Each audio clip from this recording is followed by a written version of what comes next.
चला तर मग आता काय करूया, हीच रिॲक्शन पुढे कंटिन्यू करूया. आपली रिॲक्शन काय आहे, तुम्हाला प्रोपेन दिलेलं आहे बरोबर आहे, आणि ह्या प्रोपेनचं क्लोरिनेशन केलेलं आहे. दोन प्रोडक्ट तयार होतील, हा मायनर असेल हा मेजर असेल. हा मेजर का हा मायनर का हे आपल्याला बघायचं आहे. पण हा मेजर आणि मायनर बघण्यासाठी परत आणि आपल्याला कुठे जावं लागणार, मेकॅनिझम मध्ये जावं लागणार. मग मेकॅनिझम कसं आहे बघूया आपण. नेहमीप्रमाणे आता इथं चलो मेकॅनिझम बघूया. पहिली स्टेप काय असणार आहे, Cl2 in the presence of H mu gives Cl dot plus Cl dot. बरोबर आहे. हा Cl डॉट कुणावर अटॅक करणार आहे, साहजिक आहे ह्या अल्केनवर म्हणजे प्रोपेनवर अटॅक करणार आहे. म्हणजे आपली दुसरी स्टेप कुठली असणार आहे, इकडे लिहितो, थोडीशी जागा लागेल आपल्याला, इथं खाली लिहितो. दुसऱ्या स्टेप मध्ये काय तुमचा प्रोपेन प्लस Cl डॉट. आता इथं दोन पॉसिबिलिटी आहेत. दोन पॉसिबिलिटी कशा, हा Cl डॉट करणार काय, ह्यातला एक हायड्रोजन म्हणजे H डॉट काढून घेणार आहे. आता H डॉट काढून घेताना आतापर्यंतच्या केस मध्ये एकच कार्बन आपल्याला प्रायमरी होता, पण इथं कसं आहे, हा 1 डिग्री आहे, हा 2 डिग्री आहे, हा पण 1 डिग्री आहे. चलो हा काय सेम आहे, त्यामुळे काय जास्त त्यात चेंज नाहीये. हा क्लोरीन समजा तुमचा इथला हायड्रोजन काढून घेतला, समजा इथला हायड्रोजन काढून घेतला तर इथं फ्री रॅडिकल तयार होईल का, तो फ्री रॅडिकल समजा इथं असा तयार झाला, काय CH3 CH2 CH2 डॉट. बरोबर. आणि समजा अशी पण पॉसिबिलिटी इथनं पण काढून घेऊ शकतो. इथनं कसा काढून घेणार आहे तो, CH3 CH डॉट CH3.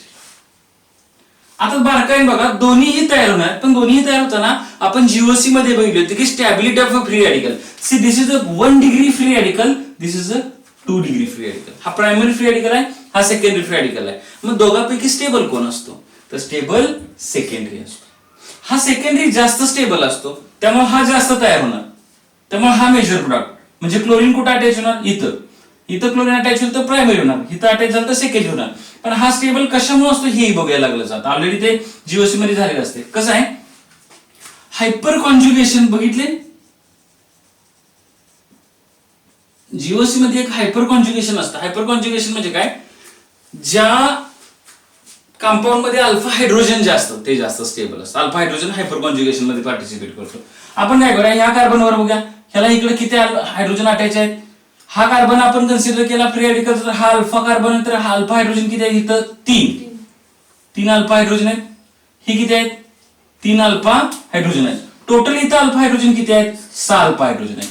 आणि इथं किती आहेत, 2 अल्फा हायड्रोजन. हे बघा, हा कार्बनच्या शेजारच्या कार्बनवर किती आहेत, 2 अल्फा हायड्रोजन, इथं 2 अल्फा हायड्रोजन आहेत.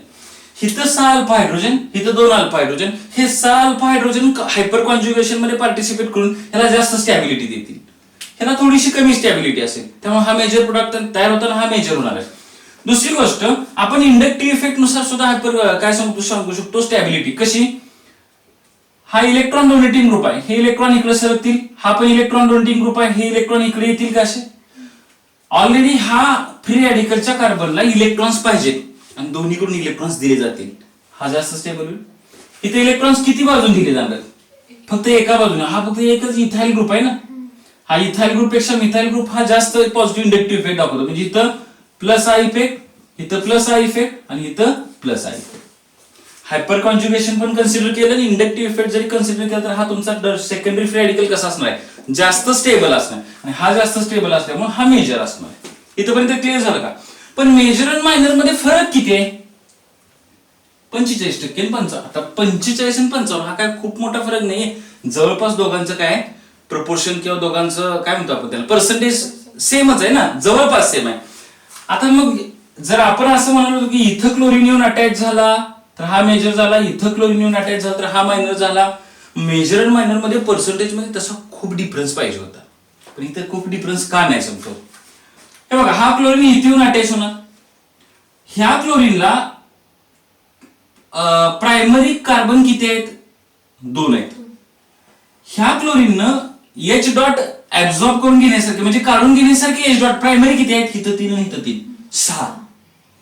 आणि सेकंडरी किती आहेत, 2. हे बघा, प्रायमरी काढून घेण्यासारखे 6, सेकंडरी काढून घेण्यासारखे 2. सेकंडरी जास्त स्टेबल असलं तर त्याची संख्या कमी आहे. हा कमी स्टेबल असला तरी त्याची संख्या जास्त आहे. आलं लक्षात? फरक काय? स्टॅबिलिटी जास्त असली तरी संख्या कमी, स्टॅबिलिटी कमी असली तर संख्या जास्त आहे. त्यामुळे काय होतं, दोघांचं प्रपोर्शन जवळपास सेम आहे.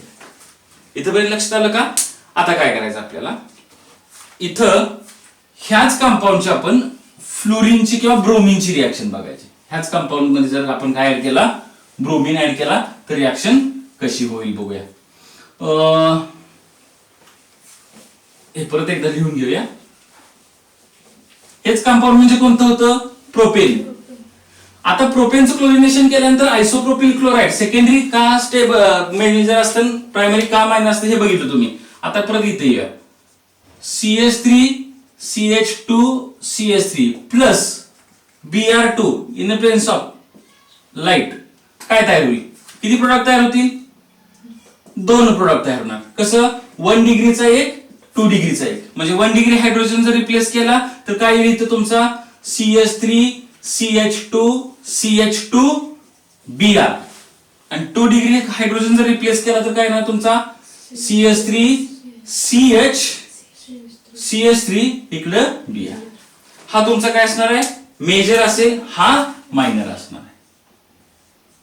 तुमचा मायनर आणि हा मेजर असणार. आता त्याचं पर्सेंटेज काय दिलंय का आपण बघूया. नाही, हा जास्त तयार होईल, हा कमी तयार होईल, मेजर आणि मायनर असेल. परंतु आता हे कसं तयार होतं हे तुम्हाला थोड्या वेळाने लक्षात येईल. पण आता जशी क्लोरीनची रिॲक्शन झाली तशीच रिॲक्शन कोणाची झाली? ब्रोमिनची. म्हणजे bromination takes place similar to the chlorination. जसं क्लोरिनेशन झालं तसंच ब्रोमिनेशन झालं. मग आता काय करूया आपण, CH3 CH2 CH3 हेच घेतलं मी, propane plus F2 in the presence of Hµ. Again किती कंपाऊंड तयार होतील? नेहमीप्रमाणे 1 डिग्री हायड्रोजन जर रिप्लेस सबस्टिट्यूट केला गेला तर काय तुमचं CH3 CH2 CH2F. 2 degree replace झाला तर CH3 CH2 CH2 येणार ना, इथं F येईल आणि इथं CH3. हा काय असणार तुमचा, मेजर की मायनर? हा तुमचा असणार आहे मायनर आणि हा तुमचा असणार आहे मेजर. किंवा हा तुमचा मायनर असायला पाहिजे आणि हा तुमचा मेजर असायला पाहिजे. पण फ्लोरीनच्या केसमध्ये हे एक्झॅक्टली उलट होत असतं. म्हणजे हा तुमचा काय असणार आहे? मेजर आणि हा काय असणार तुमचा मायनर. जर उद्या जेईला प्रश्न विचारला, प्रोपेनचं ब्रोमिनेशन करून मी कुठला मेजर मायनर, प्रोपेनचं क्लोरिनेशन करून कुठला मेजर मायनर आणि प्रोपेनचं फ्लोरिनेशन करून कुठला मेजर मायनर, तर चेंज कुठे येणार? फ्लोरीनच्या केसमध्ये जो मेजर असतो तो मायनर होतो, मायनर असतो तो मेजर होतो. हे तर लक्षात आलं का? म्हणजे होतंय तर लक्षात आलं का? आता इथं उलट काय होतंय आपण फक्त चेक करूया. आता हे उलट म्हणजे काय होणार आहे? मेजरचा मायनर आणि मायनरचा मेजर कसं झाला बघा. तर याच्यासाठी तुम्हाला 2 गोष्टी बघाव्या लागतील, सिलेक्टिव्हिटी अँड रिॲक्टिव्हिटी. बघा 2 अतिशय महत्वाच्या टर्म आहेत. रिॲक्टिव्हिटी ना अँड सिलेक्टिव्हिटी. आपले हॅलोजन्स किती आहेत? 4 हॅलोजन आहेत. रिॲक्टिव्हिटीचा अर्थ तो किती स्पीडने रिॲक्ट होते. सिलेक्टिव्हिटीचा अर्थ तो एक्झॅक्टली कुठल्या पोझिशनला सिलेक्ट करून रिॲक्ट होतोय. सिलेक्ट करून रिॲक्ट होणं म्हणजे सिलेक्टिव्हिटी. आणि रिॲक्टिव्हिटी म्हणजे किती पटकन रिॲक्ट होतोय. जो आता ह्या 4 पैकी जो जास्त रिॲक्टिव्ह असतो तो कमी सिलेक्टिव्ह असतो, जो जास्त सिलेक्टिव्ह असतो तो कमी रिॲक्टिव्ह असतो. आता हे कसं सांगतो, एक सिंपल एक्झाम्पल देऊया आपण. आपण कॉलेजमध्ये आपला ग्रुप असतो, मुलींचा वगैरे मुलांचा ग्रुप असतो.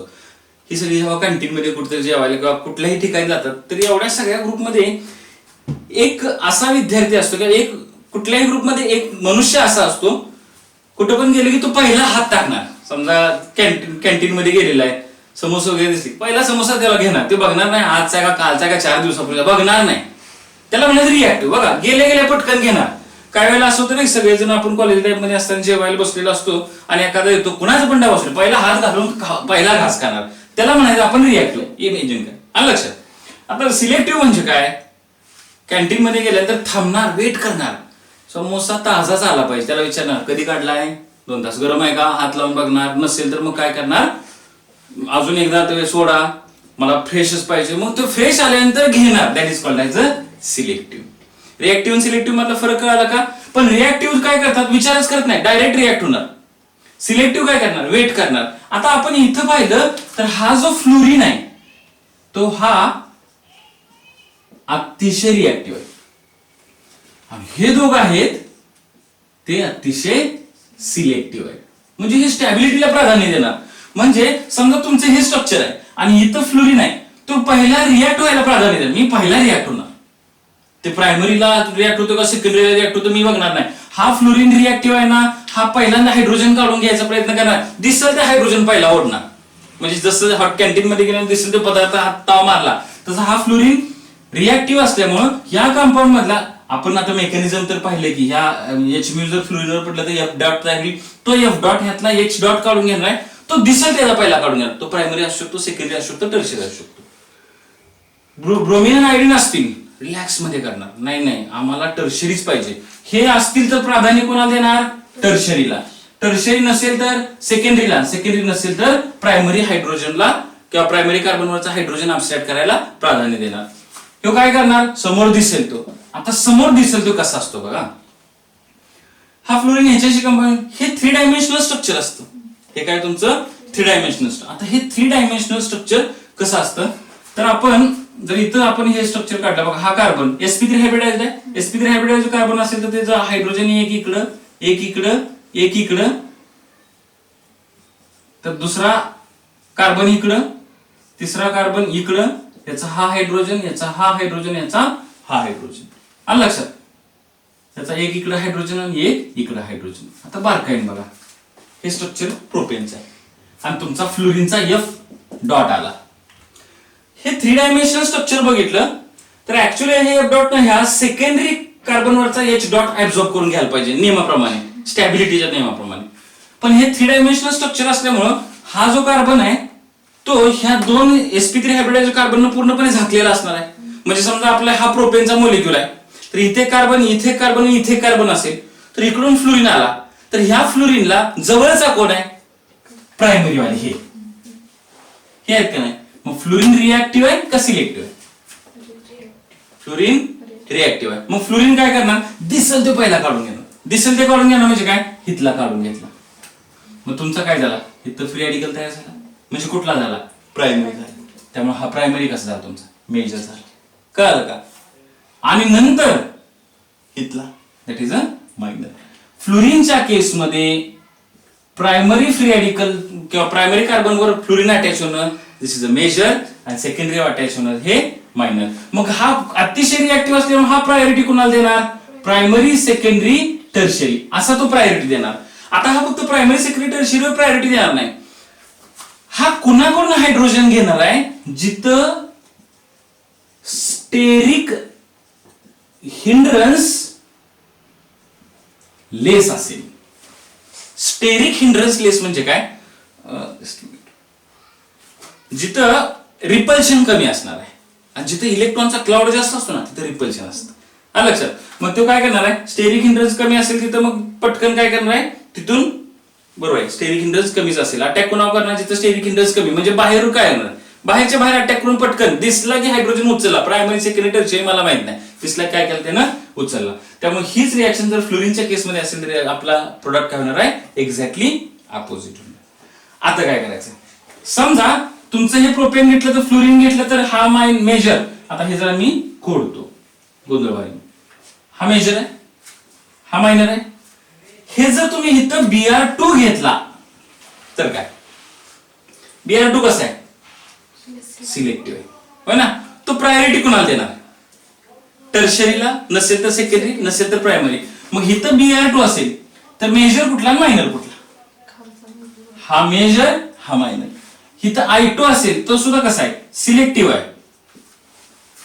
I2 असेल तर तो कसा आहे, सिलेक्टिव्ह आहे. मग तो सुद्धा काय होणार आहे, इथं मेजर असणार, इथं मायनर असणार. What about Cl2? Cl2 च्या केसमध्ये Cl2 कन्फ्युज्ड असतो. त्याच्या काही प्रॉपर्टीज रिॲक्टिव्ह असतात, काही सिलेक्टिव्ह असतात. मग नक्की हा रिॲक्टिव्ह म्हणलं तर प्रायमरीला प्राधान्य देणार, सिलेक्टिव्ह म्हणला तर टर्शरीला प्राधान्य देणार, प्रायमरीला देणार की टर्शरी, सिलेक्टिव्ह की रिएक्टिव्ह, ह्यासाठी आपल्याला एक सिलेक्टिव्हिटी रेशो बघायचा आहे. मगाशी आपण एक रिॲक्शन बघितली, हे समजलं का? ठीक आहे. आता मगाशी आपण काय केलं होतं, एक रिॲक्शन क्लोरिनेशन ऑफ प्रोपेनची पाहिली होती, तीच रिॲक्शन आपण काय करूया परत इथं बघूया. कुठली रिॲक्शन होती बघा,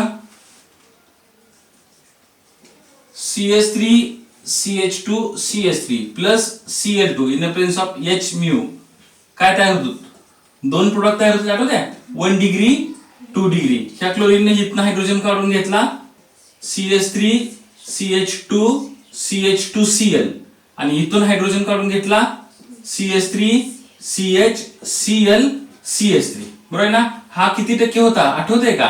45%. हा किती होता? 55%. हा मेजर होता आणि हा मायनर होता. आता परत एकदा रिवाइज करूया.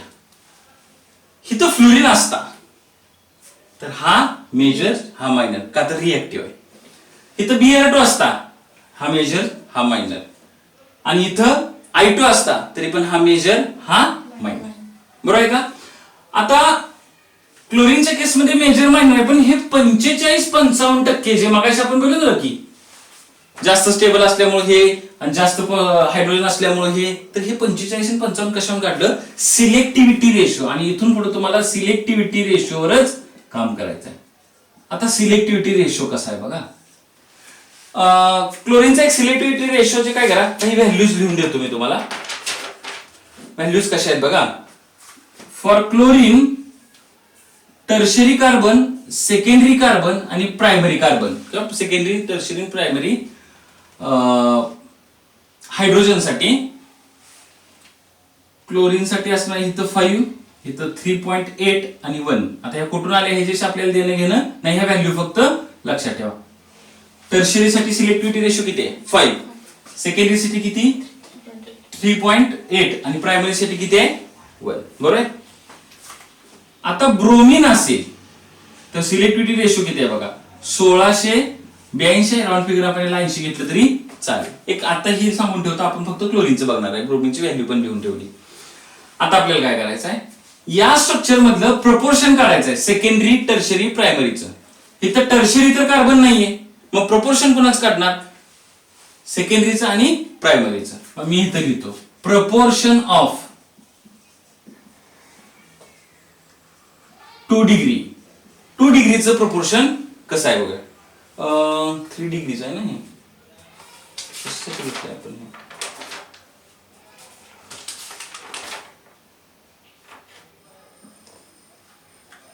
ठीक आहे. 2 डिग्रीचं प्रपोर्शन किती आहे? 2 डिग्रीवर हायड्रोजन किती आहेत? 2 डिग्रीवर हायड्रोजन किती आहेत? 2 इंटू त्याचं सिलेक्टिव्हिटी रेशो किती आहे? 3.8. बरोबर आहे का? हे किती आलं? 7.6. बरोबर आहे ना? प्रपोर्शन ऑफ 1 डिग्री किती येत आहे? 1 डिग्रीचं हायड्रोजन किती आहेत? 3 आणि 3 6. त्याचा सिलेक्टिव्हिटी रेशो किती आहे? 1. हे किती आलं? 6. आता पर्सेंटेज ऑफ 2 डिग्री काढायचं आहे आपल्याला. ह्या 2 डिग्री कंपाऊंडचं हे जे येत आहे ना, ह्याचं पर्सेंटेज कसं काढायचं बघा. ह्याचा प्रपोर्शन किती आहे? 7.6 डिवायडेड बाय टोटल किती येते ह्याची? 7.6 प्लस 6 13.6 इंटू 100.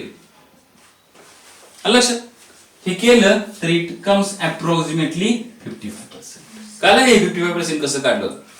आता पर्सेंटेज ऑफ 1 डिग्री, डिग्री पाहिजे इज इक्वल टू कसं काढणार सांगा आता तुम्ही. 6 डिवायडेड बाय 13.6 इंटू किती येईल? 100. दोनच कार्बन आहेत म्हणजे 100% आणि हे किती येईल? 45%. आलं लक्षात? जर हा रेशो तुम्हाला माहित असेल, सॉरी हा सिलेक्टिव्हिटीचा रेशो जर तुमचा पार्ट असेल तर तुम्ही कुठल्याही कंपाऊंड मध्ये पर्सेंटेज ऑफ प्रोडक्ट काढू शकता. आणि ह्याचे क्वेश्चन्स विचारले जातात की अमुक एक कंपाऊंड हे ह्याच्याशी रिॲक्ट झालं तर किती टक्के प्रायमरी होईल, किती टक्के सेकंडरी, किती टक्के टर्शरी. ह्याच्यावरून काढणं सोपं आहे. आता काय करूया आपण, बेस्ट एक्झाम्पल घेऊया की कुठलं कंपाऊंड तयार होईल. मी सिलेक्टिव्हिटीचा रेशो असाच लिहून ठेवला इथं, आपल्याला रेफरन्स साठी लागणार आहे. कसा काढूया बघा. एक्झाम्पल कोणतं आहे बघूया. Yes, tertiary ब्युटिल bromide. CH3C CH3CH3H बरोबर आहे. ह्याच्यामध्ये मी काय ऍड करतो, Br2 ऍड करतो in presence of H mu. किती कंपाऊंड तयार होऊ शकतात, कंपाऊंड किती तयार होणार. इथं किती प्रकारचे कार्बन आहेत, 2 प्रकारचे, प्रायमरी प्रायमरी प्रायमरी. हे कुठला आहे, टर्शियरी. म्हणजे हा 1 डिग्री, हा 1 डिग्री, हा 1 डिग्री, हा 3 डिग्री. मग आता प्रपोर्शन कुणाचं जास्त किंवा मेजर प्रोडक्ट कुठला आणि मायनर कुठला, मेजर कोणता आणि मायनर कुठला. हे Br2 आहे, सिलेक्टिव्ह आहे का रिएक्टिव्ह आहे, सिलेक्टिव्ह आहे. सिलेक्टिव्ह आहे म्हणजे 3 डिग्रीला प्राधान्य देणार. म्हणजे इथं पहिले येणार काय ना तुमचं CH3C CH3 इथं काय ना Br प्लस काय येईल HBr, CH3C CH3H CH2Br. हे पण तयार होणार ना 1 डिग्रीचं. आता ह्याचं प्रमाण किती असणार, ह्याचं प्रमाण किती असणार, ह्याच्यावर काढूया का. प्रपोर्शन ऑफ 3 डिग्री पहिलं काढूया का. प्रपोर्शन कसं काढलं होतं, प्रपोर्शन ऑफ 3 डिग्री. किती गंमत आहे बघा. 3 डिग्रीचे कार्बन किती आहेत, सॉरी हायड्रोजन किती आहेत, 1 बरोबर ना. 1 इंटू त्याचा सिलेक्टिव्हिटी रेशो किती आहे, ब्रोमिन साठी 1 डिग्रीचा सिलेक्टिव्ह रेशो किती आहे, 3 डिग्रीचा 1600 इज इक्वल टू किती आला 1600 बरोबर. 1 डिग्रीचं किती आहे, 1 डिग्रीचे हायड्रोजन किती आहेत, 1 डिग्रीचे हायड्रोजन 3 आणि 3 6 3 9 बरोबर आहे का. म्हणजे किती 9 इंटू सिलेक्टिव्हिटी रेशो किती 1 इज इक्वल टू 9. आता पर्सेंटेज ऑफ 3 डिग्री काढलं तर ते किती किती प्रचंड येते बघा ना. कसं काढणार तुम्ही, 1600 भागिले किंवा 1600 डिवाइडेड बाय किती 1609 इंटू 100 ना. It comes almost 99.9%. आता पर्सेंटेज ऑफ 1 डिग्री काढलं तर ते किती येणार आहे 9 divided by 1609 into 100 it comes about 0.1%. याचा अर्थ काय, कुठलं कंपाऊंड मेजर होणार आहे, हे कंपाऊंड मेजर असणार आणि हे अगदी अगदी अगदी निग्लिजिबल तयार होणार आहे. इथपर्यंत लक्षात आलं का. आता काय करायचं आपल्याला, प्रायमरी सेकंडरी टर्शरीचे एक एक्झाम्पल घेऊ आपण. प्रायमरी सेकंडरी आणि टर्शरीचे एक एक्झाम्पल घ्यायचं आहे. हे कळालं.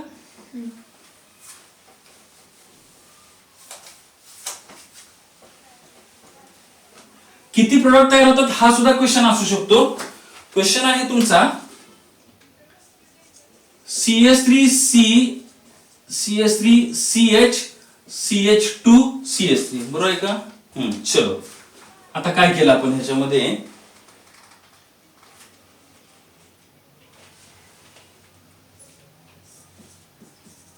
दोन कंडिशन देतो मी तुम्हाला Cl2 आणि Br2 in presence of H mu. म्हणजे दोन्हीची कंडिशन तीच आहे. चला नेहमीप्रमाणे इथं कुठली रिएक्शन होईल, हा Br2 मधला Br 3 डिग्रीला अटॅच होईल, सेकंड 2 डिग्रीला का 1 डिग्रीला, सिलेक्टिव्हिटी 3 डिग्रीला अटॅच होईल. 3 डिग्री इथं कुठं आहे कार्बन, इथं आहे. म्हणजे काय होणार आहे CH3 इथं Br CH2 CH3 हा एकच प्रोडक्ट तयार होणार आहे. आलं लक्षात. व्हॉट अबाउट दिस, किती प्रोडक्ट तयार होणार, 1 2 3 प्रोडक्ट तयार होणार. प्रायमरीला पण हा प्रायमरीला पण अटॅच होणार, सेकंडरीला पण अटॅच होणार, तर मिक्स प्रोडक्ट तयार होणार ना. आता प्रायमरी किती होणार, सेकंडरी किती होणार, टर्शियरी किती होणार, ह्याच्यावर ठरवू शकतो की आपण. काढूया का, कसं काढूया, प्रपोर्शन ऑफ प्रायमरी काढूया. नाही इथं प्रोडक्ट लिहायला जागा सोडूया, आपण इकडे काढूया प्रपोर्शन ऑफ प्रायमरी. चलो प्रोपोर्शन ऑफ 1 डिग्री कसं काढणार, 1 डिग्रीचे हायड्रोजन किती आहेत. ठीक आहे, हे करा. मी आपण काय करूया मग व्हिडिओ दुसरा तयार करूया, काय अडचण नाही.